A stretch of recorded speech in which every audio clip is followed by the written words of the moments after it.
Hey everyone, the Terraria Labor of Love 1.4.4 update has finally released, and something that I found very interesting is that they apparently overhauled the entire melee class. So they posted a forum, and on that forum they said the melee class has always had a bit of a reputation for being underwhelming and a bit of a struggle to use, particularly against very mobile foes. No, Zenith does not count. That is an endgame weapon that is devastating to use regardless of what class one wishes to place it. Taking the dynamics of defense, damage done, mobility, etc. all into account, it was clear that the entire class needed a closer look to make the risk more worth the reward when playing melee.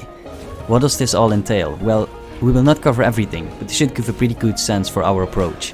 And I went on to share some global weapon tweaks. So all broadsword class melee weapons, this also includes pickaxes, axes, hammers and ham axes, now use local immunity frames on hit. This should be very noticeable. This means that the projectile shorts will no longer block their own piercing projectiles from hitting a target at point blank range. It will also result in a more consistent hit when mixing multiple sources of damage, piercing minions and swords for example. Knockback when spinning flails has also been increased from 25% to 35% of normal knockback. Spinning flails now hit up to 4 times instead of 3 a second. Flails, which already hit 4 times a second, have now been increased to 5 times a second. Many melee weapons have also seen improvements in raw damage, use time, reach, etc. Couple this with the global changes that impact how projectiles and direct hits coexist, so no longer conflicting with each other. This results in a substantial increase in DPS and utility for previous underwhelming melee weapons.